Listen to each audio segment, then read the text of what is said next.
너 바람피니? 시어머니의 눈빛이 비수처럼 꽂혔어요. 사실이 아니었지만 저는 아무 말도 하지 못했습니다. 다른 생각으로 머리가 복잡했거든요. 오늘 만난 그 어르신은 누구셨을까요? 다정한 얼굴, 인자한 미소가 이상하게 계속 마음에 남았어요. 아마 그때부터였던 것 같아요. 내 평범한 일상이 흔들리기 시작한 게. 안녕하세요. 저는 평범한 30대 전업주부입니다. 7살 아들 민재를 키우며 하루하루를 살아가죠. 저희 집은 겉으로 보기에는 평범해 보입니다. 하지만 이 집안의 공기는 늘 싸늘했습니다. 숨쉬기조차 조심스러운 그런 곳이었어요. 아침이 밝아오면 어김없이 시어머니 윤말순의 잔소리가 시작됩니다. 살림은 여자가 하는 거야. 괜히 나대지 말고 남편 기분 상하게 하지 마. 네, 어머니. 저는 늘 그렇게 대답했습니다. 다른 말을 할 용기가 없었죠. 남편 정우는 퇴근 후에도 말이 없었어요. 식탁 위에 정성껏 차린 저녁밥은 김이 식어가는데 정우는 오직 휴대폰만 들여다봤습니다. 저와 눈을 마주치는 일도 거의 없었죠. 어느 날이었습니다. 세탁물을 정리하다가 정우의 셔츠에서 낯선 향수 냄새를 맡았어요. 장미향이 나는 여자 향수였어요. 제가 쓰는 향수가 아니었습니다. 가슴이 철렁 내려앉았죠. 하지만 아무 말도 할 수 없었어요. 민재 때문이었습니다. 아이에게는 그래도 아빠가 필요하다고 제 자신을 계속 설득했습니다. 모른 척하는 게 나았어요. 아니, 그렇게 믿고 싶었던 거겠죠. 그날 저녁 시어머니는 민재를 무릎에 앉히고 말했습니다. 민재야, 남자는 밖에서 일하고 여자는 집에서 살림하는 거야. 너도 커서 엄마처럼 나약하면 안 된다. 엄마는 왜 아빠 말 잘 안 들어요? 민재의 순진한 질문에 시어머니는 웃으며 대답했어요. 그러니까 내 엄마가 부족한 거야. 보육원에서 커서 그런가 좀 몰라서 그래. 부엌에서 설거지를 하던 제 손이 멈췄습니다. 가슴이 무너져 내렸어요. 시어머니의 목소리가 계속 이어졌습니다. 쓸모없는 내 엄마가 말이야. 내 아빠 같은 남자 잘 만나서 복 받은 거야. 안 그랬으면 길바닥에서 굶어 죽었을 거다. 민재는 아무 대답도 하지 않았어요. 아마 무슨 뜻인지 잘 몰랐을 겁니다. 하지만 저는 알았죠. 그 말들이 무엇을 의미하는지. 그릇을 씻던 손에서 힘이 빠졌습니다.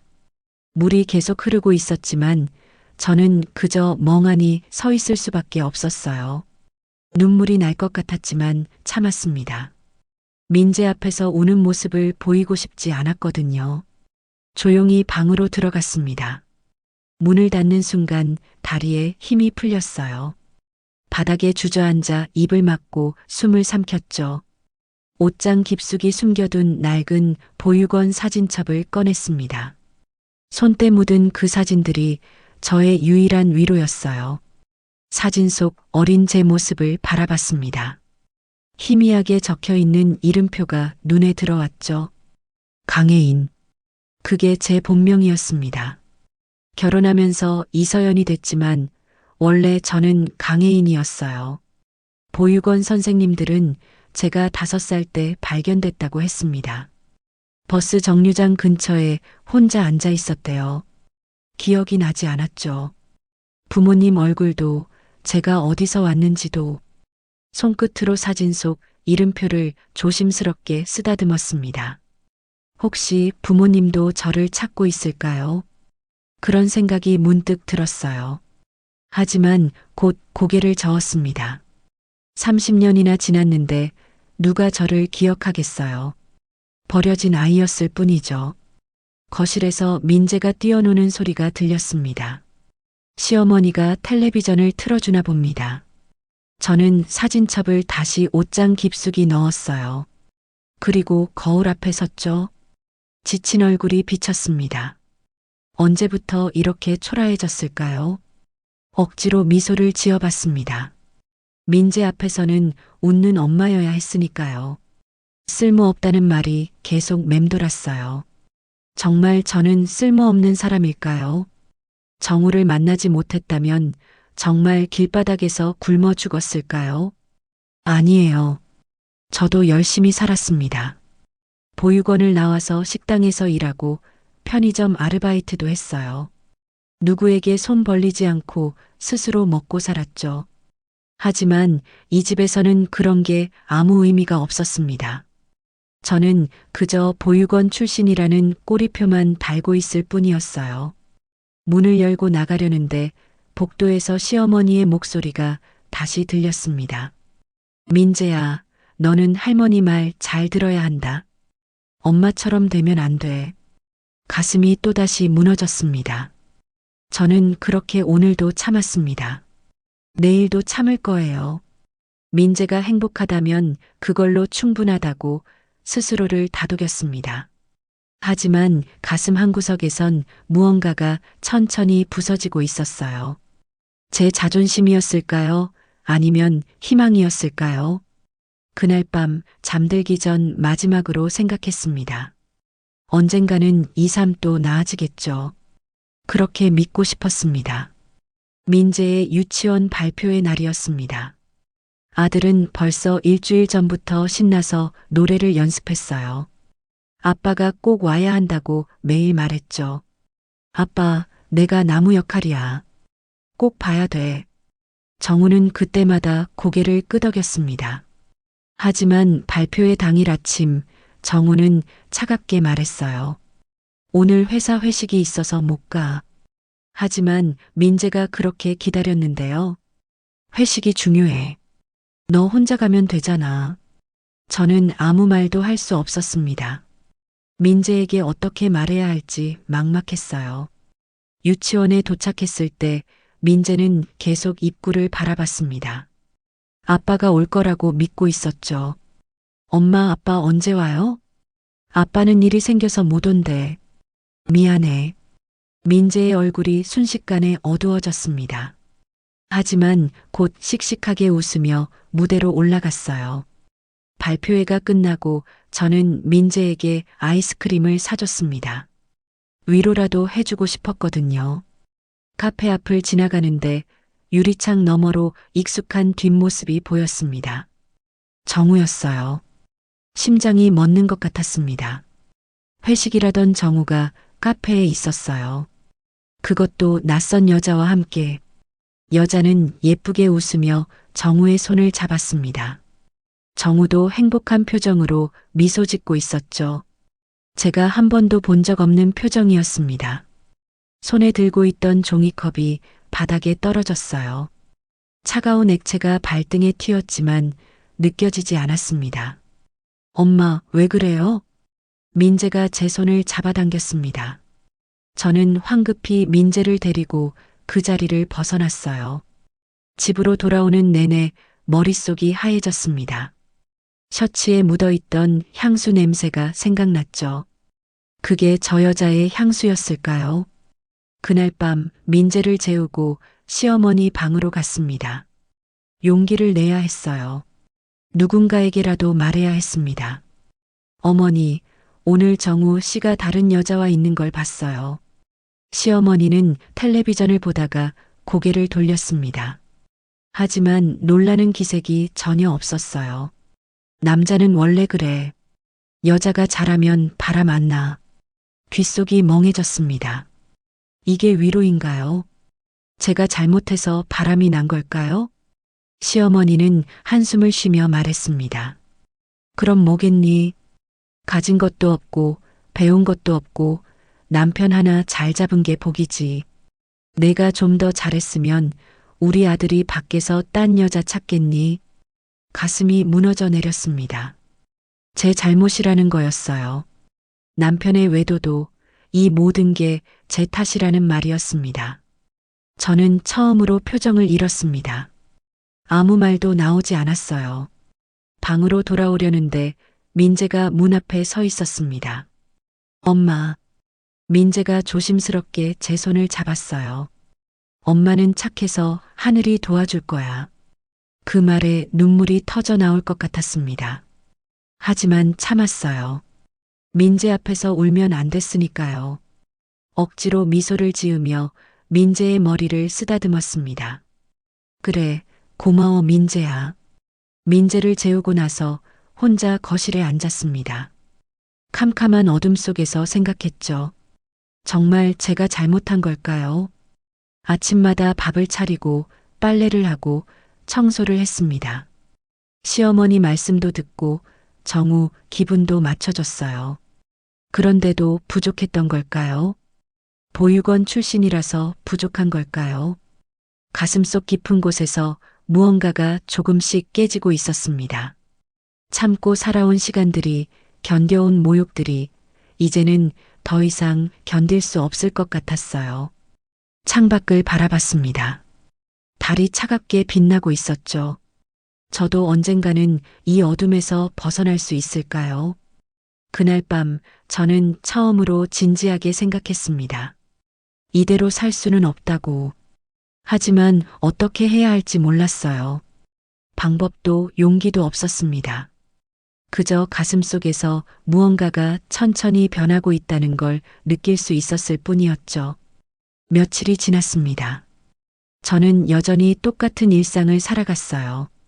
아침에 일어나 밥을 하고 민재를 유치원에 보내고 집안일을 했죠.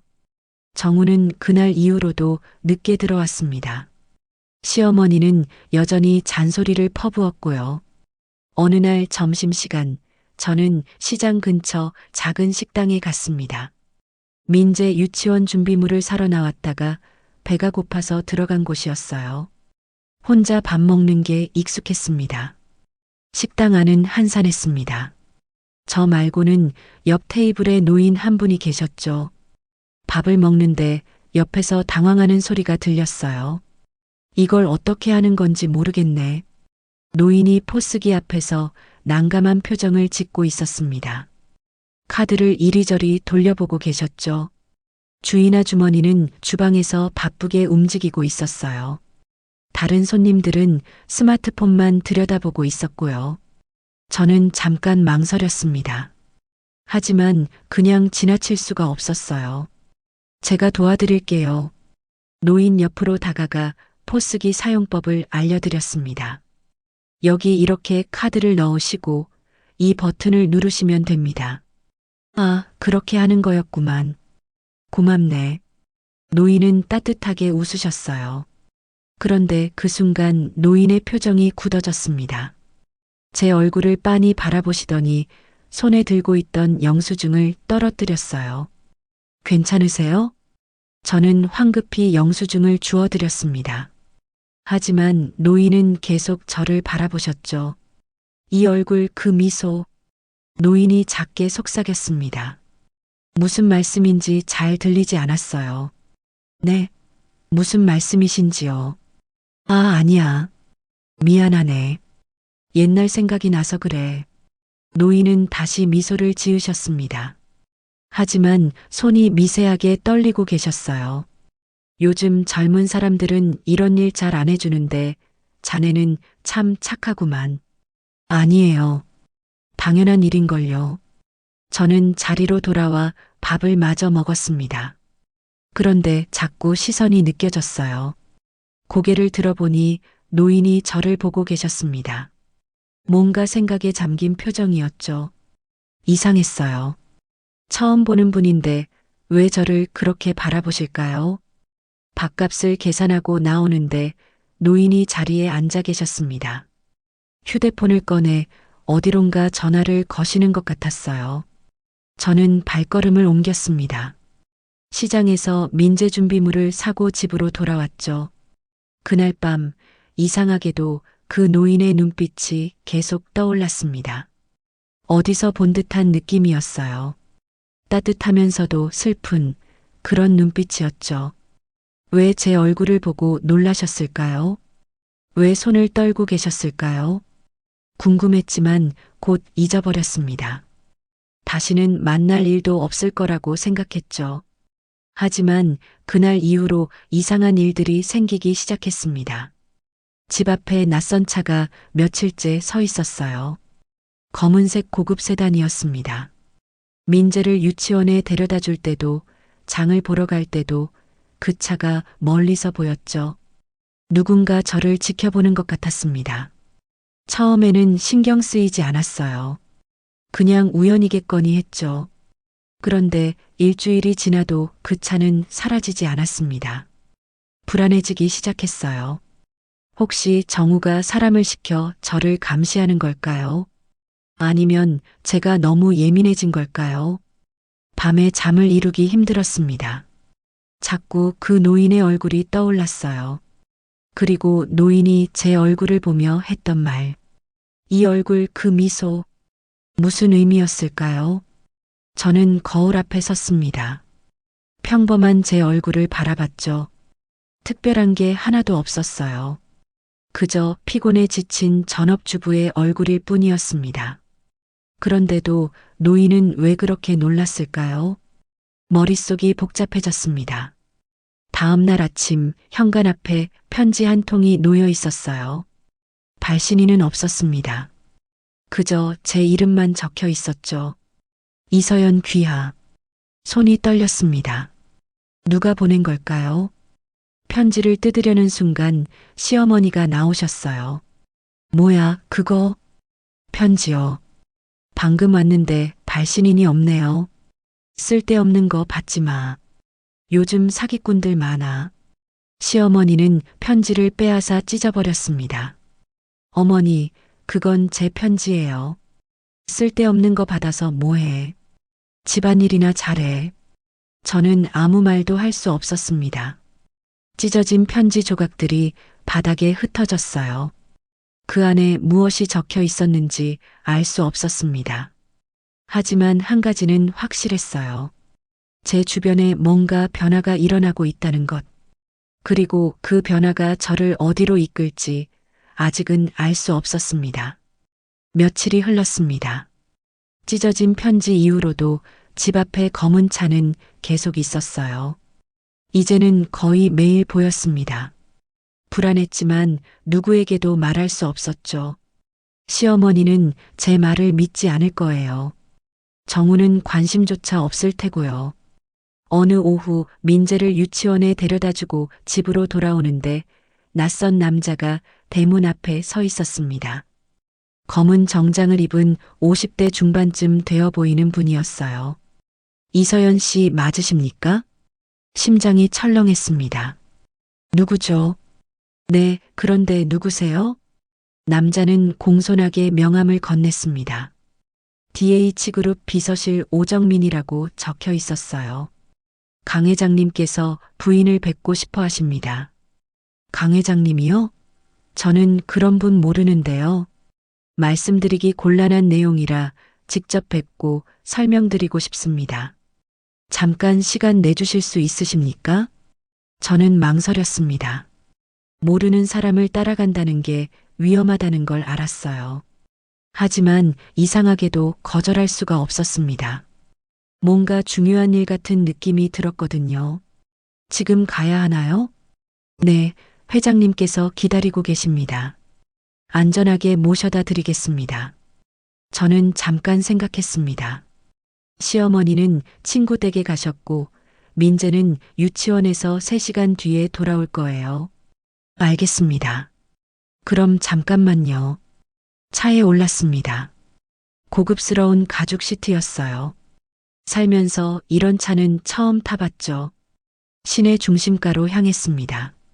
높은 빌딩들 사이로 차가 들어섰어요.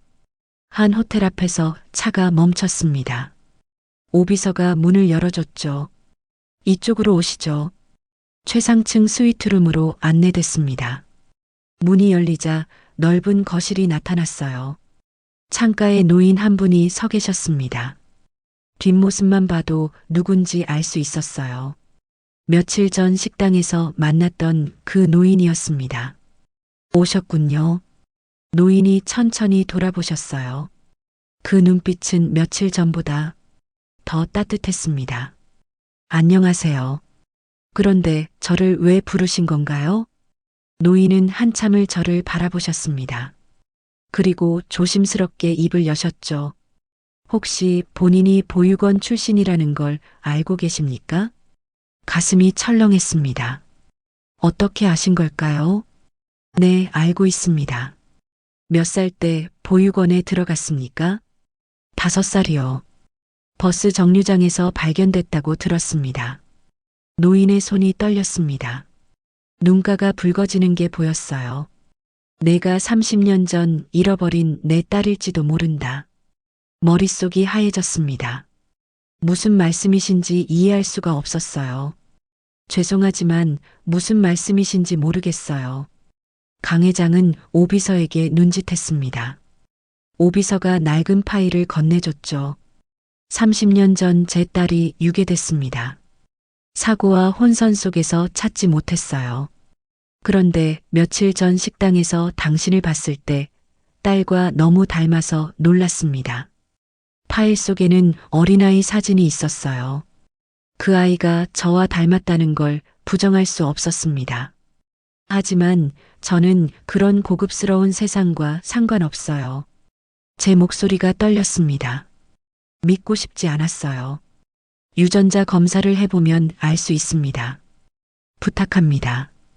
저에게 마지막 희망을 주십시오. 강 회장의 눈에서 눈물이 흘렀습니다. 저는 아무 대답도 할 수 없었어요. 너무 갑작스러운 일이었습니다. 집으로 돌아오는 길, 머릿속이 복잡했습니다. 만약 정말 제가 회장의 딸이라면 어떻게 되는 걸까요?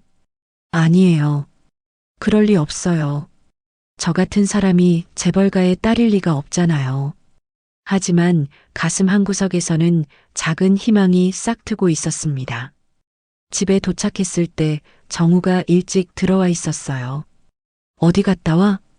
그냥 시장 좀 다녀왔어요. 정우는 휴대폰을 들여다보며 대충 고개만 끄덕였습니다. 그날 밤 정우가 밖에서 통화하는 소리가 들렸어요. 몰래 문틈으로 들어보니 진아와 통화하는 것 같았습니다. 내일 만날 수 있어? 저녁 괜찮지? 가슴이 아팠습니다. 여전히 저 여자를 만나고 있었던 거예요.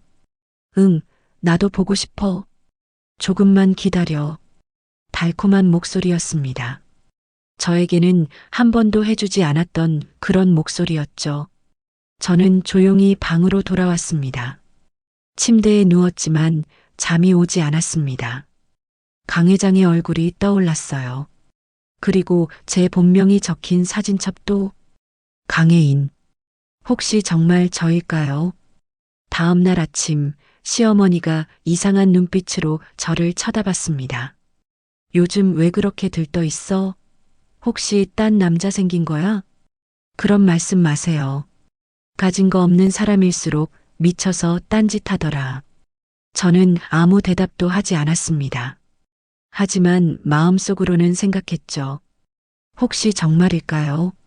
만약 그게 사실이라면 제 인생은 어떻게 변하는 걸까요? 일주일이 지났습니다. 강 회장의 제안을 받아들여 유전자 검사를 했어요. 병원에 갈 때 손이 떨렸습니다. 결과가 나오기까지 며칠이 걸린다고 했죠. 그 며칠이 1년처럼 길게 느껴졌습니다. 밥을 먹어도 맛이 없었고 잠을 자도 깊이 잘 수 없었어요. 민재가 걱정스러운 눈으로 물었습니다. 엄마, 어디 아파요? 아니야, 괜찮아. 억지로 웃어 보였지만 민재는 믿지 않는 것 같았어요. 어느 날 오후 오비서에게서 전화가 왔습니다. 결과가 나왔습니다. 회장님께서 뵙고 싶어 하십니다. 가슴이 쿵쾅거렸습니다. 손에 든 휴대폰이 미끄러질 것 같았어요. 지금 갈게요. 시어머니에게는 친구를 만나러 간다고 둘러댔습니다. 민재는 유치원에 맡기고요. 호텔로 향하는 내내 불안했습니다. 만약 결과가 일치하지 않는다면 어떡하죠? 그럼 저는 그냥 보육원 출신의 평범한 주부로 돌아가는 거겠죠? 하지만 만약 일치한다면요? 상상이 되지 않았습니다. 스위트룸 문이 열렸습니다. 강 회장이 창가에 서 계셨어요. 이번에는 뒤돌아보지 않으셨습니다. 그냥 그대로 서 계셨죠. 회장님, 제가 부르자 천천히 돌아보셨습니다. 눈가가 붉게 부어 있었어요. 결과가 나왔습니다. 오비서가 서류 봉투를 건넸습니다. 저는 떨리는 손으로 봉투를 열었어요. 유전자 일치율 99.9%. 종이가 손에서 떨어졌습니다. 그럼 저는 버려진 게 아니라 잃어버린 거였네요. 목소리가 떨렸습니다. 눈물이 왈칵 쏟아질 것 같았어요. 강 회장이 다가왔습니다. 그리고 조심스럽게 제 손을 잡으셨죠. 혜인아, 미안하다. 30년 동안 널 찾지 못해서 정말 미안해. 강 회장의 눈에서 눈물이 흘렀습니다. 사고와 유괴 혼선으로 널 못 찾았단다. 경찰도 수소문했고 탐정도 고용했어. 하지만 아무 소용이 없었지. 30년 동안 하루도 편히 자지 못했어. 저는 아무 말도 할 수 없었습니다. 그저 눈물만 흘렀어요. 오비서도 구석에서 조용히 울고 있었습니다. 아가씨를 찾기 위해 얼마나 많은 곳을 다녔는지 모릅니다. 회장님께서 병까지 얻으셨어요. 강 회장은 고개를 저으셨습니다. 이제 괜찮아. 혜인이를 찾았으니까. 저는 보육원 사진첩을 가방에서 꺼냈습니다. 이게 제가 가진 유일한 거예요. 사진 속 이름표에 강혜인이라고 적혀 있었어요. 강 회장은 사진첩을 받아들고 한참을 바라보셨습니다. 맞아, 이게 내 본명이야. 강혜인, 우리 소중한 딸. 가슴속 깊은 곳에서 뭔가가 터져 나왔습니다. 30년 동안 억눌러왔던 외로움이었을까요? 저는 처음으로 아버지라는 존재 앞에서 울었습니다. 아버지. 그 단어가 낯설었지만 따뜻했어요. 강 회장은 저를 꼭 안아주셨습니다. 그 품이 얼마나 따뜻한지 몰랐어요. 한참을 울고 나니 마음이 조금 진정됐습니다. 이제 어떻게 해야 할까요? 민재도 있고 남편도 있고 천천히 생각하면 돼. 내가 원하는 대로 하렴. 아버지는 내 편이야. 하지만 쉬운 결정이 아니었습니다. 민재는 어떻게 설명해야 할까요? 집으로 돌아오는 길, 머릿속이 복잡했습니다. 이 사실을 알리면 모든 게 변할 거예요. 하지만 정말 그래도 될까요? 민재에게는 아빠가 필요하지 않을까요? 익숙한 환경이 필요하지 않을까요? 집에 도착했을 때 시어머니가 현관에서 기다리고 있었습니다. 어디 갔다 왔어? 친구 만난다더니 시간이 왜 이렇게 오래 걸려? 죄송해요, 어머니. 저는 습관적으로 고개를 숙였습니다. 친구도 없는 주제에 어디 나가서 뭘 했는지 모르겠네. 혹시 정말 남자 만난 거 아냐? 가슴이 철렁했습니다. 그런 거 아니에요. 보육원에서 자란 애들은 원래 그래. 배운 게 없으니까 딴 길로 새기 쉽지. 그 말에 참았던 감정이 올라왔습니다. 하지만 꾹 눌렀어요. 저녁 준비할게요. 부엌으로 들어가 야채를 썰었습니다. 칼을 쥔 손이 떨렸어요. 왜 참아야 하죠? 왜 저는 늘 이렇게 살아야 하는 건가요? 시어머니의 목소리가 거실에서 들렸습니다. 민재야, 할머니 말 잘 들어야 한다. 엄마처럼 쓸모없이 살면 안 돼. 칼을 쥔 손에 힘이 들어갔습니다. 쓸모없다는 말. 그 말이 얼마나 저를 아프게 했는지 아시나요? 하지만 이제는 알았어요. 저는 쓸모없는 사람이 아니에요. 저는 강혜인입니다. 누군가의 소중한 딸이에요.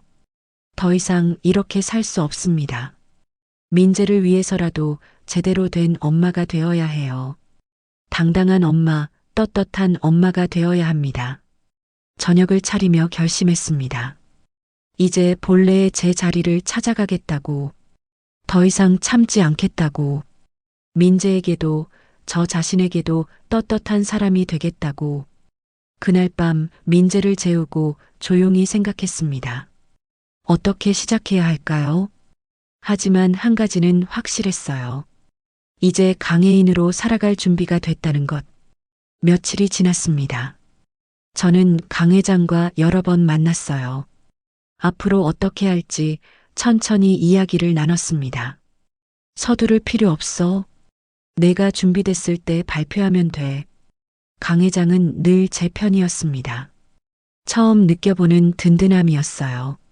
하지만 집안 분위기는 점점 더 나빠졌습니다. 정우는 거의 집에 들어오지 않았어요. 들어와도 저와 말을 섞지 않았죠. 시어머니는 매일 아침 잔소리를 했습니다. 밥이 왜 이래? 간도 안 맞네. 죄송해요, 어머니. 미안하다고만 하지 말고 제대로 좀 해. 보육원에서는 이렇게 가르쳤어? 저는 더 이상 대꾸하지 않았습니다. 곧 모든 게 끝날 테니까요. 어느 날 저녁 정우가 일찍 들어왔습니다. 거실에서 텔레비전을 보고 있는데 정우가 소파에 앉았어요. 이혼하자. 갑작스러운 말에 심장이 멎는 줄 알았습니다. 뭐라고요? 이혼하자고. 우리 더 이상 의미 없잖아. 정우의 목소리는 차갑고 단호했습니다. 민재는 어떡하고요? 민재는 우리가 키울 거야. 넌 나가면 돼. 가슴이 무너져 내렸습니다. 아들마저 빼앗으려는 거예요. 안 돼요. 민재는 제 아들이에요. 내가 뭘 먹고 살 건데? 보육원 출신이 혼자서 애 키우면서 살 수 있어? 정우가 비웃었습니다. 그 표정이 너무나 낯설었어요. 시어머니가 방에서 나왔습니다. 그래, 이혼해. 넌 우리 집안에 어울리지 않아. 두 사람이 함께 저를 몰아붙이고 있었습니다. 민재는 우리 집 아이야. 내가 데리고 갈 수 없어. 시어머니가 민재 방문을 열며 아이를 깨웠어요. 민재야, 일어나. 할머니한테 와. 어머니, 민재는 자고 있어요. 우리 손주인데 내가 왜 못 깨워? 민재가 비몽사몽 거실로 나왔습니다. 시어머니는 민재를 무릎에 앉혔어요. 민재야, 넌 우리 집 아이야. 그런 엄마한테 배우면 안 된다. 왜요? 엄마가 뭘 잘못했어요? 민재의 순진한 질문에 시어머니가 코웃음을 쳤습니다. 엄마는 아무것도 가진 게 없어. 보육원에서 자란 사람이 제대로 된 교육을 할 수 있겠니? 참았던 감정이 터져 나왔습니다. 그런 엄마라도 당신보단 사람답게 살게 할 거예요. 처음으로 목소리를 높였습니다. 시어머니가 놀란 표정을 지었어요. 뭐, 지금 나한테 말대꾸하는 거야? 네, 이제 그만할래요. 당신은 저를 지켜주지 않았어요. 아무도요. 정우를 바라봤습니다. 당신도 마찬가지예요. 다른 여자 만나면서 저한테 이혼하자고요? 민재를 빼앗겠다고요? 정우의 얼굴이 굳어졌습니다. 무슨 소리야? 카페에서 봤어요. 그 여자랑 손잡고 웃는 거, 셔츠에 묻은 향수 냄새도 다 알아요. 시어머니가 끼어들었습니다. 그게 뭐 어때서? 남자는 원래 그런 거야. 내가 잘못해서 그런 거잖아. 저는 웃음이 나왔습니다. 비참한 웃음이었죠. 남자는 여자 하기 나름이라고 하셨죠? 이제 제가 보여드릴게요. 민재를 안아들었습니다. 민재야, 엄마 믿지? 응, 엄마. 조금만 기다려. 엄마가 다 해결할게. 그날 밤 강 회장에게 전화를 걸었습니다. 아버지, 준비됐어요. 발표해 주세요. 정말 괜찮겠니? 네, 이제 더 이상 참고 싶지 않아요. 다음 날 뉴스 속보가 터졌습니다. DH그룹 강 회장의 실종된 딸 30년 만에 귀환. 아침 식사 준비를 하던 시어머니가 텔레비전을 보다가 굳어졌어요. 화면에는 제 사진이 크게 나왔습니다. 강 회장님의 장녀 강혜인 씨가 30년 만에 돌아왔습니다. 유괴 사건으로 잃어버렸던 딸을 유전자 검사를 통해 확인했다고 합니다. 정우가 출근 준비를 하다가 화면을 봤어요. 이게 무슨... 저는 조용히 거실로 걸어갔습니다. 제 소개를 다시 해야 할 것 같네요. 저는 이서연이 아니라 강혜인입니다. 시어머니의 손에서 리모컨이 떨어졌습니다. 거짓말이지? 유전자 검사 결과예요. 거짓말이 아니에요. 정우가 휴대폰을 꺼내 뉴스를 검색했습니다. 얼굴이 창백해졌어요. 포털 사이트 메인 화면에 제 사진이 떠 있었죠. 댓글도 수백 개가 달려 있었습니다. 이건 정말이야? 정우의 목소리가 떨렸습니다. 시어머니는 입을 벌린 채 저를 바라봤어요. 아무 말도 나오지 않는 것 같았습니다. 저는 이혼 서류를 꺼내 탁자 위에 놓았습니다. 이혼하자고 하셨죠? 좋아요. 하지만 제 조건대로 할 거예요. 조건? 민재는 제가 키울 거예요. 양육권, 재산 분할, 위자료. 변호사를 통해 진행하겠습니다. 정우가 황급히 손을 내저었습니다. 잠깐, 이건 오해야. 내가 언제 이혼하자고. 어제 하셨잖아요. 기억 안 나세요? 시어머니가 휴대폰을 떨어뜨렸습니다.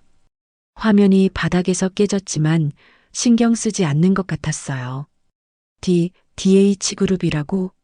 그 DH그룹? 네, 그 DH그룹이요. 저는 차분하게 대답했습니다. 두 사람은 서로를 바라봤어요. 어안이 벙벙한 표정이었습니다. 정우의 입이 바들바들 떨렸죠. 이게 대체 여자는 스스로 일어설 때 가장 강해요.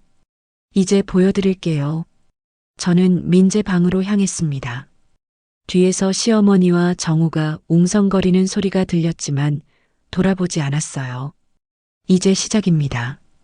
진짜 제 인생의 시작이요. 일주일이 지났습니다. DH그룹은 공식 기자회견을 열었어요. 본사 대회의실에 수많은 기자들이 모였습니다. 저는 강 회장 옆에 앉아 있었어요. 카메라 플래시가 터질 때마다 눈이 부셨습니다. 강 회장님의 장녀 강혜인 씨를 공식 인정합니다. 강 회장의 목소리는 단호했습니다. 기자들이 질문을 쏟아냈어요.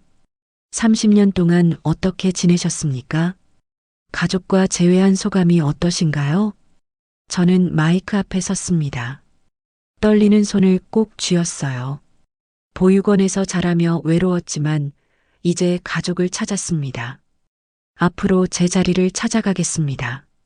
당당하게 미소 지었습니다. 그 모습이 전국에 생중계됐죠.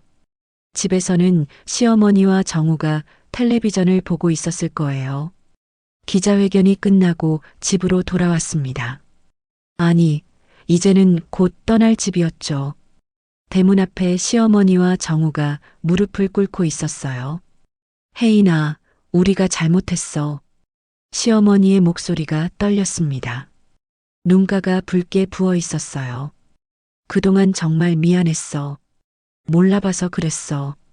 이제라도 우리 가족으로 돌아오면 안 되겠니? 정우도 고개를 숙였습니다. 내가 잘못했어. 다시 시작하자.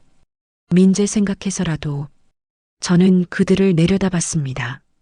감정이 복잡했어요. 미움도 있었고 허무함도 있었습니다.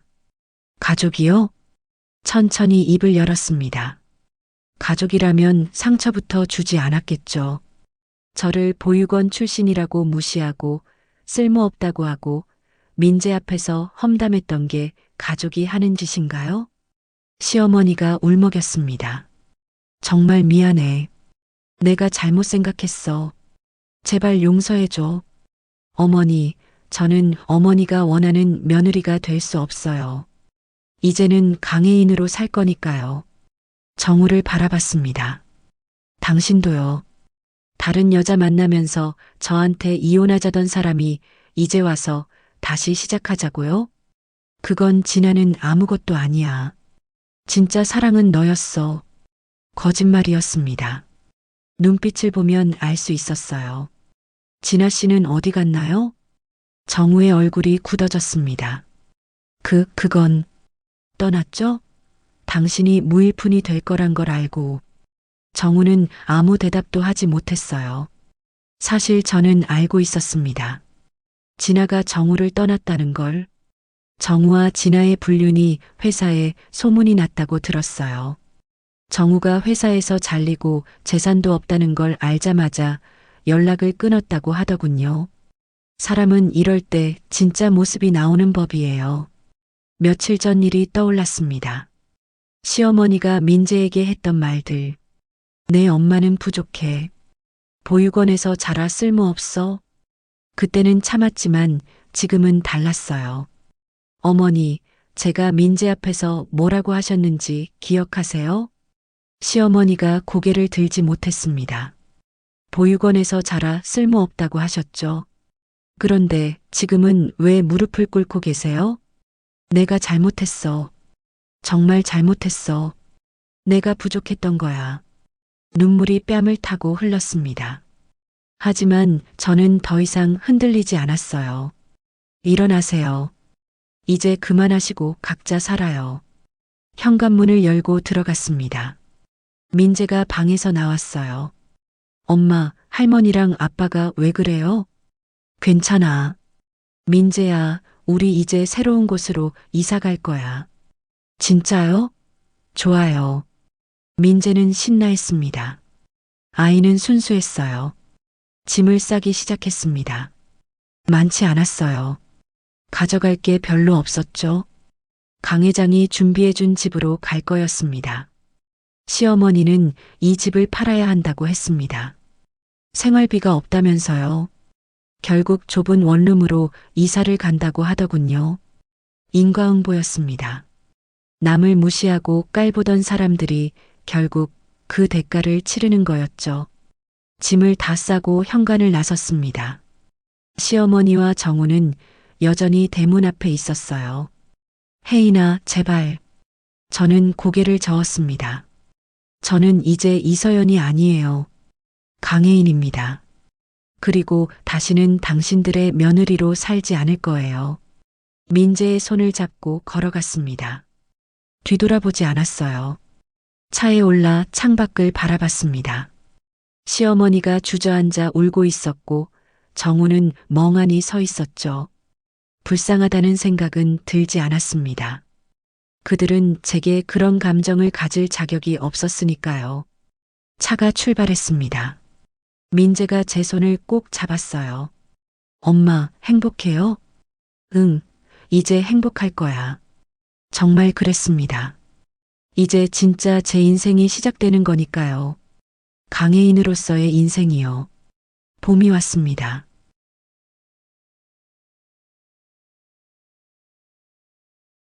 따뜻한 햇살이 창문을 통해 들어왔어요. 새로운 집은 넓고 밝았습니다. 민재는 새 학교에 잘 적응했어요. 친구들도 많이 사귀었죠. 엄마, 오늘 미술 시간에 선생님한테 칭찬받았어요. 정말? 우리 민재 대단한데. 아이의 웃는 얼굴을 보니 마음이 편안해졌습니다. 강 회장은 매주 저희를 만나러 왔어요. 민재를 무척 아꼈습니다. 민재야, 할아버지랑 놀러 갈까? 좋아요, 할아버지. 민재가 강 회장의 손을 잡고 정원으로 나갔어요. 저는 그 모습을 창가에서 바라봤습니다. 눈가가 촉촉해졌죠. 이런 날이 올 줄 몰랐어요. 가족이 있다는 게 이렇게 따뜻한 건지. 오비서가 차를 가져왔습니다. 아가씨, 회장님께서 정원에서 기다리십니다. 네, 지금 갈게요. 정원으로 나가니 강 회장이 민재를 무릎에 앉히고 있었어요. 민재야, 넌 정말 우리 혜인이 닮았구나. 할아버지, 엄마 이름이 혜인이에요? 그래, 엄마의 진짜 이름은 강혜인이란다. 민재가 저를 돌아봤습니다. 엄마, 이름 예쁘다. 고마워, 민재야. 강 회장은 저를 바라보며 미소 지었습니다. 혜인아, 행복하니? 네, 아버지. 정말 행복해요. 30년 만에 찾은 아버지. 그리고 되찾은 이름. 모든 게 꿈만 같았습니다. 강 회장이 민재를 안으며 눈물을 흘렸어요. 이제야 우리 가족이 완성됐구나. 오비서도 멀리서 눈시울을 붉히고 있었습니다. 며칠 후 회사 일을 배우기 시작했습니다. 처음에는 어려웠어요. 경영이라는 게 생소했거든요. 하지만 포기하지 않았습니다. 밤늦게까지 공부했어요. 아가씨, 너무 무리하지 마세요. 오비서가 걱정스러운 얼굴로 말했습니다. 괜찮아요. 배우고 싶어요. 회장님께서도 천천히 하라고 하셨습니다. 알아요. 하지만 제대로 배우고 싶어요. 스스로 설 수 있게요. 강 회장은 제 의지를 존중해줬습니다. 내가 원하는 대로 해라. 아버지는 내 편이야. 그 말이 큰 힘이 됐어요. 어느 날 쇼핑몰에서 우연히 시어머니를 마주쳤습니다. 많이 초췌해져 있었어요. 옷차림도 예전과 달랐죠. 시어머니는 저를 보자 고개를 숙였습니다. 혜인아, 안녕하세요. 담담하게 인사했습니다. 잘 지내니? 민재는? 네, 잘 지내요. 시어머니의 눈가가 붉어졌어요. 미안해. 정말 미안해. 내가 너무 못됐어. 이제 그만하세요. 저는 용서했어요. 정말이었습니다. 이제는 미움도 없었어요. 하지만 다시 돌아갈 수는 없어요.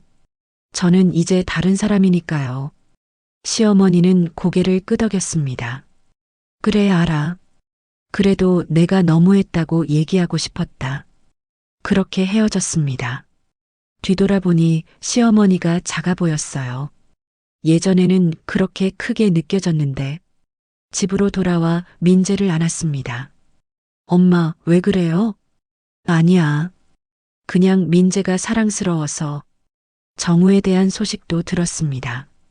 작은 회사에 취직했다고 하더군요. 예전만큼 벌지는 못한다고요. 불쌍하다는 생각은 들지 않았습니다. 그저 남이 된 사람일 뿐이었죠.